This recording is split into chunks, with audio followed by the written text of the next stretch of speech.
Welcome back to another edition of Irish Bandit Revolution. I hope everyone is having a great week. I, as always, am your host, the one, the only, the second Irish Bandit. Now, before we get into this week's episode, I just want to let you guys know that you probably saw some changes in last week's episode. No title card, no ending credits, very limited ending credits. I'm not going to get into the full details of this, but stuff happened where I can no longer... basically, my iPod is being slowly phased out because it's iOS 6 and they want ISO 9 and above.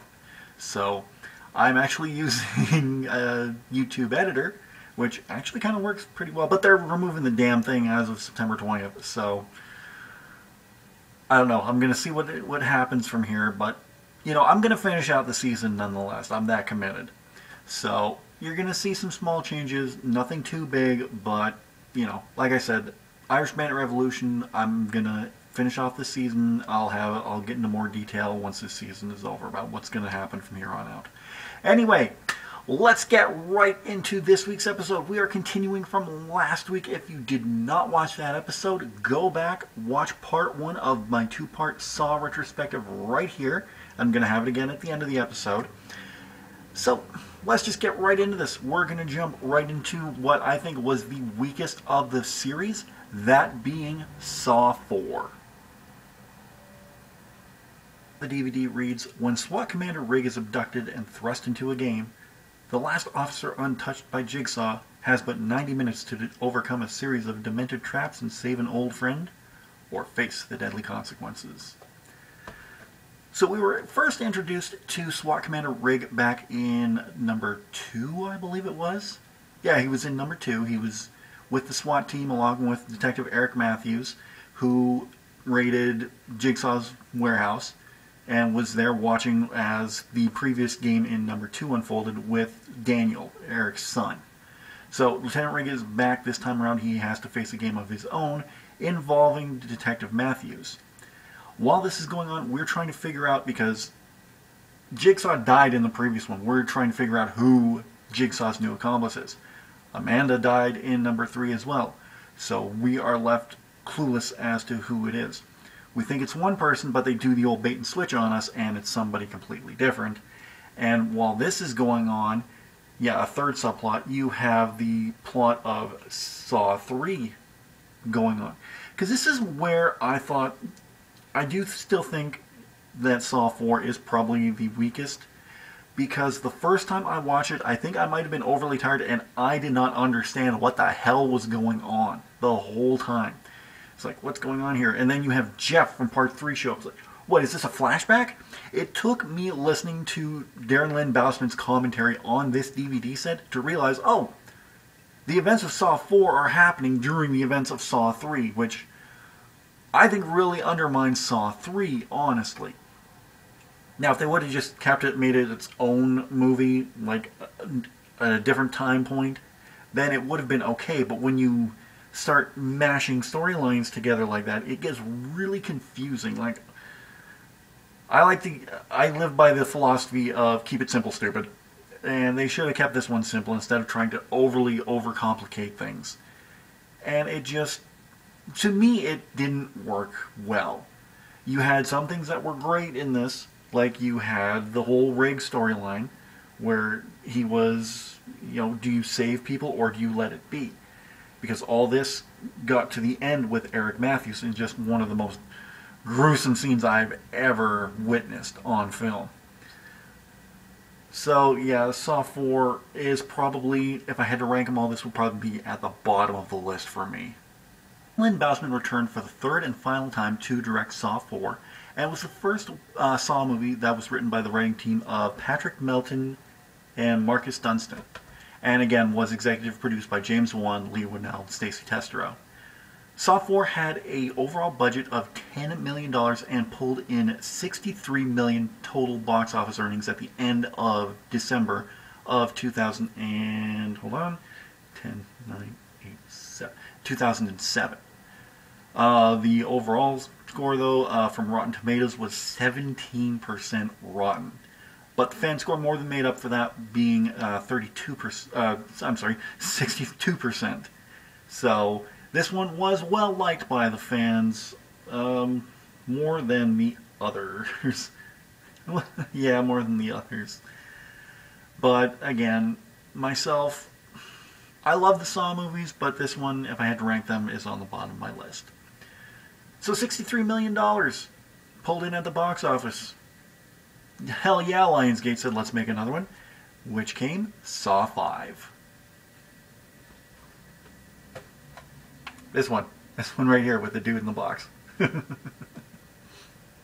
Again, from the back of the DVD, Detective Hoffman is seemingly the last person alive to carry out the Jigsaw legacy.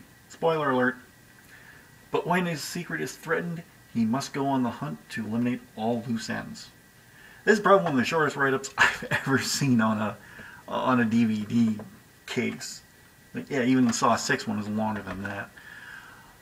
Yeah, Saw 5, it was probably the return to the best, well, not the best, but it was probably the return to form for Saw after Saw 5. It was more cohesive, it had a singular storyline through it, and it had the return of the big traps, like the group traps, because this time you have 5. There's a theme running through here, 5. You have 5 people all locked in a room together with shackles around their necks, and if they don't get out, they're gonna get their head chopped off. So the theme for this one was really interesting because it all had to do with teamwork.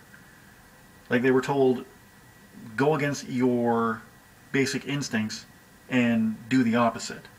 And they didn't do that. They went with their instincts, and it's what did them in the end. Like, there were survivors, I'll say that much, but not as many as there should have been if all went according to Jigsaw's plan, because this was all set up by John Kramer before he died, but carried out by Detective Hoffman. And then you had the introduction of the character of Erickson from the FBI, played by Mark Ralston. We'll get into the cast in a little bit, who I thought was a great addition to the cast. I've been a big fan of Mark Ralston for years, so he was an excellent addition to the cast. And you also had returning Scott Patterson, who was in the 4th movie. And, well, let's get into the logistics of the movie now. David Hackle, who served as production designers on Saw 2 through 4, made his one and only turn as director for Saw 5. Again, it was written by the duo of Melton and Dunstan. Melton and Dunstan, there we go. And again, it was executive produced by James Wan, Lee Winnell, and Stacey Testero. Again, you had a great cast in this one. Tobin Bell returning as John Kramer. You had Costas Mandylor as Detective Mark Hoffman. Scott Patterson as Detective Strom. Mark Ralston making his first Saw appearance as Agent Erickson. You had oh god, what's her name? Julie Benz. Julie Benz from Dexter as one of the victims of Jigsaw. You had Carlo Rota, who's best known, to me, is best known as the role as Papa Joe Yakavetta in the Boondock Saints. And this is where, I make a joke that, that Boondock Saints just kind of transitioned into Saw, because you had Julie Benz, who was in Boondock Saints 2 in this one. You had Carlo Rota, who was Papa Joe in the first one. And then when you get into the final chapter of Saw, you have Sean Patrick Flannery, who played Connor McManus in both movies. Right there. Him. Right there. Right there. Him. I love my English. So anyway, I do believe Saw 5 was a big return for the Saw movies after the dysfunction that was Saw 4. At the box office, it cost $10.8 million for a budget and brought in $56 million at the box office by the end of that year. Rotten Tomatoes, it just seemed that the scores just kind of dipped from there, because Saw 5 only got a 12% score on Rotten Tomatoes, and the fan consensus was of a 52%, which isn't bad, but that's still considered rotten. Again, Saw 5, Really, really liked it. I would definitely put it way higher than Saw 4. It was a more cohesive story, and it was easier to follow than Saw 4 was, so I really enjoyed it a lot. This next one, though, I think of these 4 movies that we're talking about, this one is by far and away my favorite of these 4. This one was just a holy crap after holy crap. That is Saw 6. As the DVD says, Special Agent Strom is dead, and Detective Hoffman has emerged the unchallenged successor to Jigsaw's legacy. However, when the FBI draws closer to Hoffman, he is forced to set a game into motion, and Jigsaw's grand scheme is finally understood. I thought that Saw 6 was fantastic. The general plot of it is that the head of a giant insurance company is now set in a trap. He has to traverse this trap and traverse this game, play this game, and try to make it to the other side. He has explosives attached to all his limbs, and if he gets a trap wrong or just doesn't do one, it's going to blow a limb off. So he's really forced to do this against his will. Well, they're all forced to do it against their will, but whatever. That's neither here nor there. Then you find out that John Kramer, before he went into his Jigsaw phase, was covered by this insurance agency, but they wouldn't let him go get this experimental cancer treatment done that was outside of the U.S. So this is all sort of like revenge for John Kramer for not covering his cancer treatment. The ending, though, the final trap is just holy. Oh my. Wow. If you've seen Saw 6 and seen it all the way to the very end, you know exactly what I'm talking about. That trap was like. I was watching this at a friend's place and I was like, holy. Wow.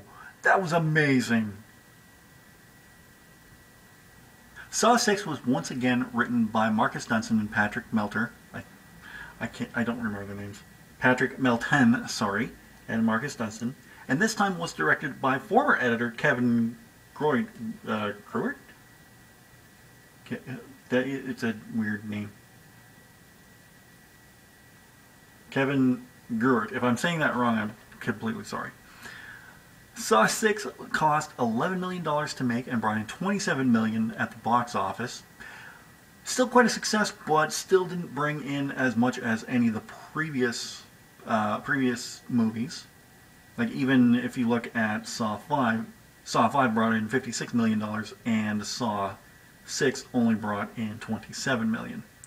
And then you look at Saw 3D, the final one, that brought in $45 million at the box office. So this one was not as successful in that aspect. It only received a 36% Rotten Tomatoes score on RottenTomatoes.com and only has a 55% fan score, which is more than what Saw 5 got. So as far as the fan aspect goes, it was better, but personally, I enjoyed the hell out of Saw 6. I thought it was a great movie, and to me, it was like, you had Saw 4 that was right here, Saw 5 was right here, and Saw 6 just kind of continued that trend going upwards. And I absolutely enjoyed it from start to finish. I thought it was a great story, and you see some of the best John Kramer moments in this when he's dealing with the head of the insurance company, when he's talking with him, because he was a supporter of John's wife. So I thought they played well off of one another, and Tobin Bell looked like he was really relishing that role at that point in time.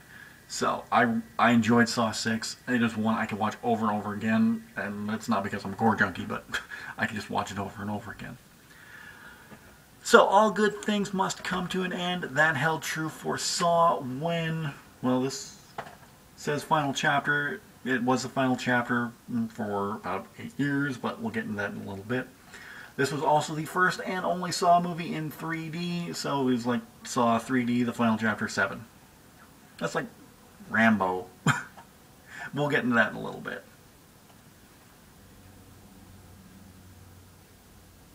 The synopsis on the back of the DVD package reads, as a deadly battle rages over Jigsaw's brutal legacy, a group of Jigsaw survivors gathers to seek the support of self-help guru and fellow survivor Bobby Dagan. But Dagan hides his own dark secrets, one that will unleash a wave of unrelenting terror and suffering in this heart-stopping finale. In the most successful horror movie series of all time. Well, that's debatable. I still think that Nightmare on Elm Street is the most successful, but we're just splitting hairs here. So yes, we're introduced to Bobby Dagan, played by the great Sean Patrick Flanery, right there. You can't really see him, but oh well. Played by Bobby Dagan. Sean Patrick Flanery plays Bobby Dagan. As I said, a self-help guru who writes a book on surviving Jigsaw. But the thing is, Bobby Dagan was never in any of Jigsaw's traps. And he's even confronted by John Kramer during the movie and said, you've never really been tested, have you? And he just kind of sloughs it off. So he's built this whole reputation on a lie. So Jigsaw, with the help of Detective Hoffman, decides, you know what, we're going to put him through a test. And that's exactly what he does. He puts him through a test. And he even says, at one point during an interview, he talks about one of the tortures he had to do, one of the tests he had to do, where he had to take a couple meat hooks and put them into his pectoral muscles. Well, he never really did that, but Jigsaw makes him do that during the game. So I thought this was a great finale, no matter what anyone says, to the Saw franchise. It left me wanting more, but it wrapped everything up so well. It was edge of your seat thrilling and had some great scares to it that I absolutely enjoyed overall. Kevin Greuter once again directed this movie, and it would be the last one written by Patrick Melton and Marcus Dunstan. And again, Lee Winnell, James Wan, Stacey Testero all executive produced it. The movie itself was by far the most expensive at $20 million for its budget, but it doubled that, pulling in $45 million at the box office by the end of 2010. But it was also the worst reviewed Saw movie, coming in at 9% on Rotten Tomatoes, and of these four is probably the least fan favorite at only 42% fan consensus. Myself, I love this movie from beginning to end, and it had a great cast to it. You know, you had returning favorites like Tobin Bell, Costas Mandylor, Betsy Russell. You had Cary Elwes return as Dr. Lawrence Gordon. You had Sean Patrick Flanery as Bobby Dagan. Just a well-rounded out cast, and it was just, the ending was so perfect for the Saw movies, and if you have not seen it, I'm not going to tell you the ending, but it was well worth it and very satisfying in my opinion. It was just the perfect ending to the Saw franchise, and I love the way it went out. And I cannot wait for Jigsaw. This is going to be a new story. I don't know how well this is going to connect to the previous 7 movies, so we'll see, because it's an entirely new writing crew, a new director. So all I know for sure is that Tobin Bell's returning. And if Tobin Bell's returning, I'm there, dude. Like, I'm gonna see this for sure. So we'll see how Jigsaw does, and I'm hopeful. I am really hopeful, because I love the Saw movies, and I thought they were great. Absolutely great. And if you're a horror fan, I definitely suggest it more for the story. Like, if you're not a gore hound like some people, like, I don't mind the gore, because, you know, they come with horror movies. But I'm more for the story. Like, I don't watch Nightmare on Elm Street for Freddy's kills. I watch Nightmare on Elm Street to see how Freddy became who he is and watch Nancy overcome him. I watch this for the overall story of how John Kramer became just a normal engineer to this sadistic taskmaster. So, I enjoyed the Saw movies myself, and I cannot wait for Jigsaw, and yeah. Awesome movies. Awesome, awesome, awesome. That is it for this week's episode. I hope you guys enjoyed it. If you did, don't forget to give me a thumbs up. I'd really appreciate that. What are some of your favorite Jigsaw traps? Let me know in the comments section down below. Don't forget to share this video anywhere you can. Don't forget to subscribe if you're not already subscribed. And if you already are subscribed, don't forget to tap that bell. You can be notified whenever I upload anything new.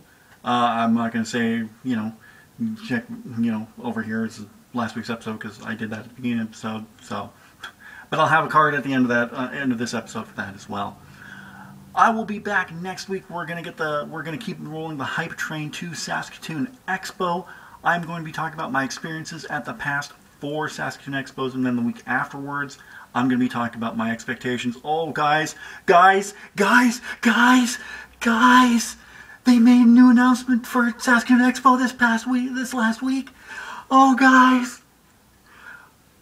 I'm going to get into this very soon. I'm going to make a separate video about this, but I am over the moon for this announcement that they made this past week. So you're going to see this later on, sometime before the next episode of Irish Bandit Revolution. And then I'm going to have an update talking about everything that's been going on. Some shows are going away, but some are staying. Like, I know I made the announcement of wrestling-related content coming back, but I think I'm gonna hold off on that for a little while. But I'll get into all that at a later time. So I'm just going to say goodbye, and I will see you guys again next week for Irish Bandit Revolution. It's going to be a good one. Oh, guys. Oh. Okay. Take care, and I will see you next week, guys. I'm the Bandit, and I'm out of here.